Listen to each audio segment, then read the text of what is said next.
이제 영상 시작하면서 슬롯에 대한 얘기도 할게요. 당연히 이제 3연패니까 감독이 좋은 소리는 들을 수 없다고 생각을 해요. 근데 제가 봤을 때는 일단 이런 리버풀의 스토리가 있다는 걸 좀 이해하면은 지금 상황을 이해하기 좀 쉬울 것 같아. 그러니까 사람들이 클롭의 유산이라고 하잖아요. 어떻게 보면 클롭은 팀의 색깔이 좀 확고했다고 봐요. 그러니까 클롭은 일단 압박 베이스의 플랜 A를 너무 잘 만들어 놨다고 생각을 합니다. 그리고 선수 구성도 어느 정도 그런 것들에 맞는 선수들, 기본적으로 체력이 안 되면 뭔가 리버풀에 입단할 수 없는 그런 느낌이 저는 있었다고 봐요. 그러고 이제 클롭이 마지막 시즌 하고 이제 슬롯으로 넘겼잖아요. 근데 클롭이 그때 무적은 아니었죠. 분명히 약점으로 지적되는 부분들도 있었죠. 뭐냐면 이제 뭐 압박 강도를 가져가는데 그 압박 강도에 대한 조절이 조금 섬세하지 않을 때가 있어서 그런 상황에서 힘이 빠져가지고 뭐 후반기에 퍼포먼스가 나오지를 않는다. 내지는 또 뭐 극장골의 비율이 많다. 뭐 이런 것들이 있었다고 생각을 하는데 그런 것들에 대한 단점을 정확하게 잡는 사람이 누구였다? 아르네 슬롯 1기라고 표현을 해야 되나? 아르네 슬롯 24, 25였다. 그러니까 스쿼드는 거의 사실 유지가 됐었잖아요. 슬롯이 잘한 게 뭐냐? 일단 첫 번째 흐라벤베르를 6번으로 바꾼 거. 그 다음에 압박의 강도를 잘 조절했어요. 그러니까 리버풀에 지금 가지고 있던 스쿼드 자원들이 기본적으로 상대를 쪼일 수 있는 능력을 가지고 있는데 그 댐을 열고 닫을 수 있는 그런 능력은 또 오히려 슬롯이 들고 있었던 거죠. 근데 저는 냉정하게 지금 스쿼드 있잖아요. 역대급 이적 시장을 거치고 난 리버풀의 스쿼드. 이거는 사실 아예 다른 팀이라고 생각을 해요. 그러니까 그런 성질을 가진 전방 쪽 선수들이 지금 다 다른 팀으로 갔어요. 누네즈, 디아즈, 그리고 조타는 뭐 아쉽게 세상을 떠났고 그 다음에 또 살라도 사실 작년만큼의 에너지가 나오지 않고 그 다음에 뭐 학포는 그대로 멤버가 있긴 하지만 그 강도대로 유지가 안 되고 근데 이제 지금 들어온 선수들은 뭐 이삭, 에키티케, 비르츠 이런 선수들이잖아요. 사실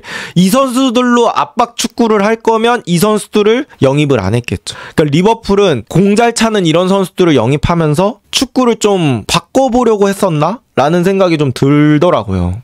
그런데 지금 리버풀이 그 바꾼 선수로 완전히 예쁘게 만들어가면서 축구가 되고 있냐? 그게 아닌 거죠. 그러니까 리버풀의 팀 컬러가 약간 붕 떠버린 거예요. 아니 뭐 압박을 베이스로 갈 건지 완전히 축구력으로 승부를 할 건지 뭐 만들어가는 플레이를 할 건지 지금 이제 약간 뭔가 이도 저도 아닌 느낌? 그러니까 리버풀이 지금 초반에 5연승한 성적과는 별개로 경기력 측면에서는 계속해서 지적이 있어 왔잖아요. 제가 봤을 때는 그런 거에 대한 과도기, 팀 컬러가 왔다 갔다 하는 거를 지금 슬롯도 어떻게 할지 모르는 거죠. 자, 보세요, 여러분들. 일단 저는 에키티케를 영입하고 나서 리버풀이 이삭도 한다는 거야. 이삭을 데려온다는 것 자체는 너무 놀랍죠. 근데 그러면은 어떻게 쓰려고 하는 거지? 에키티케 이삭을? 근데 말이 안 되잖아. 에키티케도 되게 비싸게 데려왔는데 이삭이랑 같이 썼을 때 둘 중에 한 명은 벤치에 앉아있는다는 게 너무 이질감이 들잖아. 근데 아니나 다를까 지금 공존을 시켜놓지 못하고 있잖아요, 지금. 그러니까 둘 중에 한 명만 계속 경기장에 나오고 있잖아. 둘이 동시에 나오는 시간이 적잖아요. 이거에 대한 지금 고민이 안 되고 있는 거죠. 그러니까 우리는 여러 의견 낼 수 있잖아요. 뭐 4-2-2-1을 하면 된다. 내지는 에키티케를 한번 좌잉으로 놔둬보자. 근데 슬롯이 그렇게 원하고 있지 않는 것 같습니다. 에키티케와 이삭이 들어온 지 시간이 꽤 됐음에도 불구하고 그렇게 스타팅을 짠 적이 없잖아요.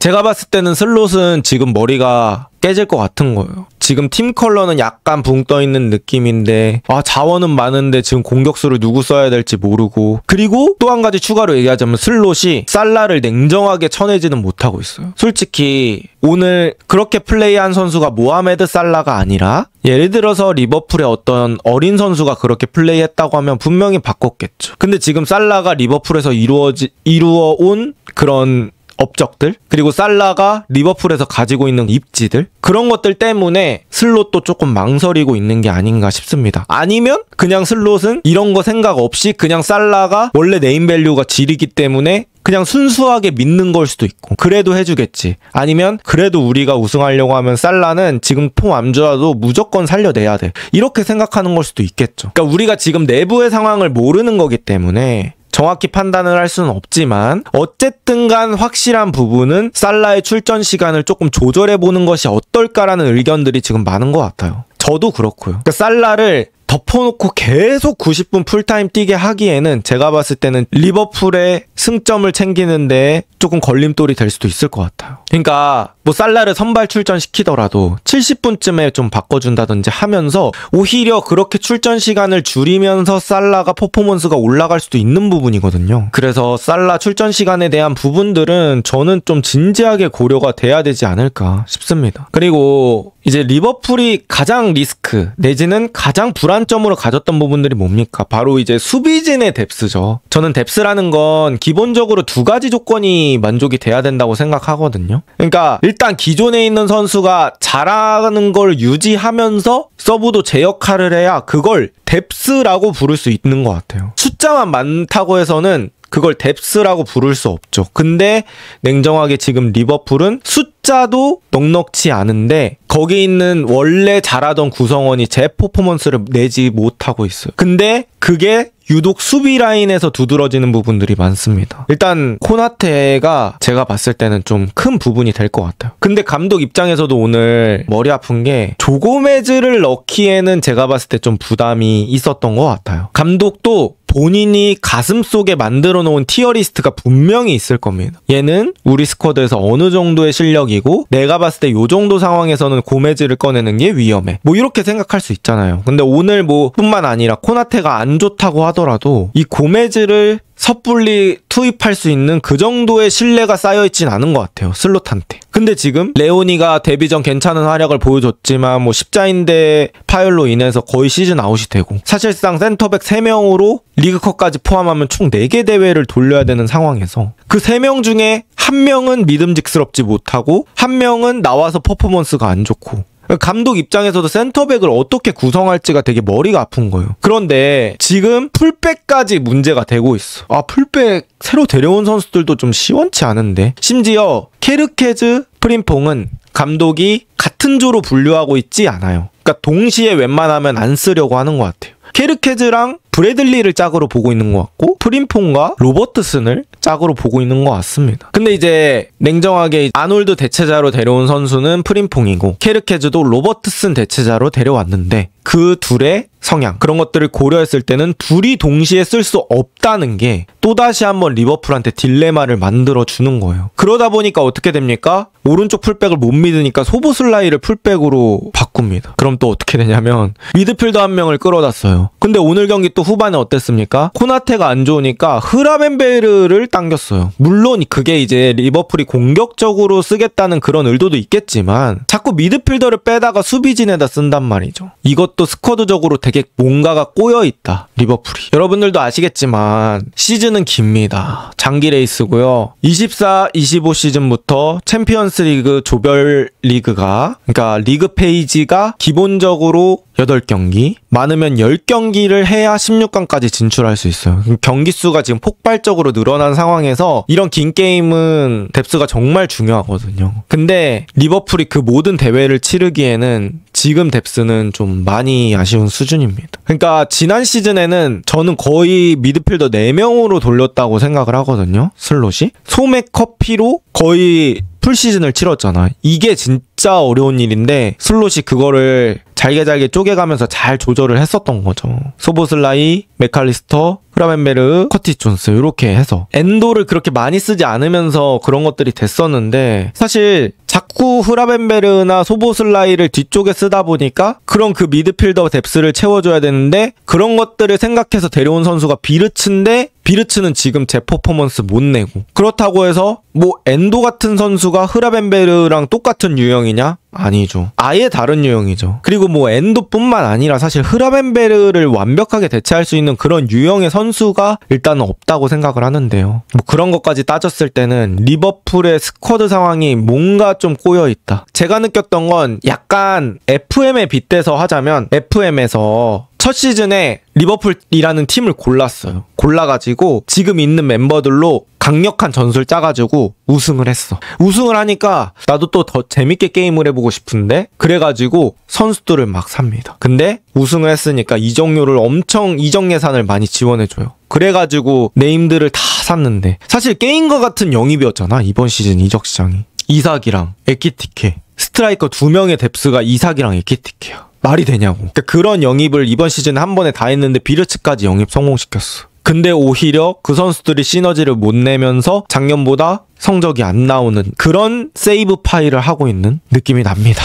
그러니까 또 키에사에 대한 얘기를 해보면 지금 키에사가 저는 그 사우스햄튼과의 리그컵 경기부터 폼이 좀 올라왔다고 생각을 하거든요. 근데 이 폼이 올라온 선수라도 이렇게 경기를 계속 안 뛰는 거가 반복이 되면은 그 올라왔던 그 폼이 저는 또 가라앉을 수도 있다고 생각을 해요. 이제 또 A매치 기간이라서 리버풀 선수들이랑 경기 뛰는 시간이 한 2주 정도 뜨게 되는데 이런 상황에서 또 키에사를 안 쓰는 게 저 입장에서는 좀 아쉬운 것 같습니다. 지금 리버풀 입장에서는 스쿼드 조합을 짜는 게 저는 되게 어려운 것 같습니다. 3백을 해야지 저는 풀백을 온전히 또 쓸 수 있을 것 같거든요. 뭐 케르케즈나 프림퐁 같은 선수들을 온전히 공격적으로 쓰려고 하면은 3백을 해야지 그나마 그 선수들의 수비적인 걸 가려줄 수 있을 것 같아요. 근데 문제는 뭐냐? 리버풀이 지금 3백 할 센터백 뎁스가 부족하다는 거죠. 그러니까 기본적으로 6명 정도는 저는 있어야 된다고 생각을 하는데 지금 뭐 리버풀이 거의 센터백 3명으로 게임을 돌리고 있는 상황이다 보니까 엔도를 센터백으로 돌린다고 하더라도 3백은 좀 뎁스 자체에서 안 되고요. 그렇다고 해서 4-4-2를 하자니 그러니까 에키티케와 이삭을 공존시키는 방법으로 뭐 그 선수 2명을 투톱으로 쓴다고 하면 여기서 냉정하게 비르츠를 뺀 플랜 A를 구성할 수 있을까요? 그럼 비르츠까지 같이 넣는다고 하면 비르츠, 살라, 에키티케, 이삭인데 그럼 가운데 중원의 2명의 미드필더에게 부담이 엄청 가는 조합일 것 같아요. 제가 느꼈을 때는 뭐 흐라멘베르 한 자리라 가정하고 거기에 뭐 맥칼리스터나 소보슬라이가 뛴다고 하더라도 지금 리버풀이 또 후방에서 빌드업하는 것도 문제가 있지만 오늘 첼시전 같은 경우에는 중원에서 싸움하는데도 어려움을 많이 겪었었잖아요. 3명으로도 중원 싸움이 안 되는데 이걸 중앙 투미들로 간다? 제가 봤을 때는 이 부분도 밸런스상으로 쉽지 않은 고민이 될 것 같고요. 그렇다면 슬롯이 결국에 누군가 한 명은 계속 제외를 해야 된다는 거. 이삭, 에키티케, 살라, 비르츠 이 4명 중에 한 명은 뭔가 벤치에 앉아 있어야지 어느 정도 왁구가 맞는 느낌이 든다는 게 지금 제가 봤을 때는 고민이 많은 것 같습니다. 이 4선수를 동시에 살릴 수 있는 방법이 이 4선수를 동시에 선발 라인업으로 투입할 수 있는 방법이 있을까? 그래서 이 부분은 뭐 저뿐만 아니라 리버풀 코칭 스텝이나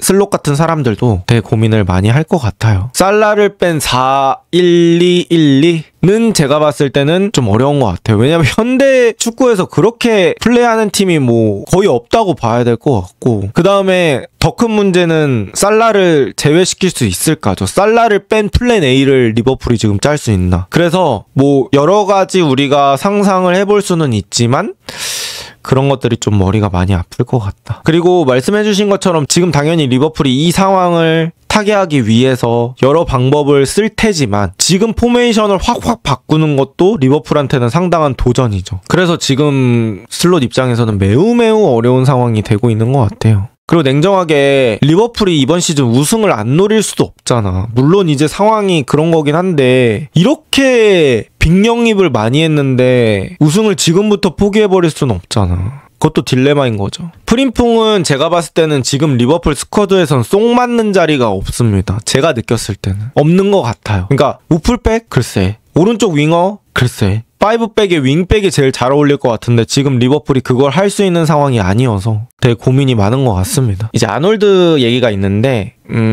저는 현실적으로 이렇게 생각합니다. 그러니까 아놀드가 리버풀에 되게 많은 걸 가져다 준 것도 맞다고 생각을 해요. 근데 아놀드가 이제 나간다고 마음을 먹었을 때 그리고 이제 다른 선수를 데려와야 되는데 아놀드와 똑같은 유형의 선수는 저는 없다고 생각해요. 뭐 그나마 그렇게 풀백에서 킥으로 쇼부 볼 수 있는 선수가 리스 제임스? 근데 리스 제임스를 지금 첼시에서 데려올 수 있는 상황이 아예 아니잖아요. 뭐 그런 것들도 아니고. 그러면 이제 아놀드와 다른 유형의 선수로 스쿼드를 보강해야 되는 상황은 저는 맞았다고 생각을 합니다. 근데 프림퐁을 데려온 거 오케이. 근데 케르케즈 프림퐁이 같이 쓸 수 있냐를 고민 안 한 건 그거는 저는 아쉬운 부분이라고 생각해요. 그리고 윙백과 풀백은 저는 공을 만지는 위치의 차이가 있다고 생각을 하거든요. 아무래도 윙백보다는 풀백이 공을 만지는 위치가 더 낮을 수밖에 없다고 생각을 해요. 그러면 자기가 뛰어서 공을 받기보다는 자기가 직접 앞쪽으로 뿌려주는 그런 상황도 많을 거라고 생각을 합니다. 근데 프림퐁이 냉정하게 그거에서 장점을 보여주지 못한다는 거. 그러니까 리버풀의 풀백도 지금은 약간 꼬인 상황이 되어버린 느낌이다.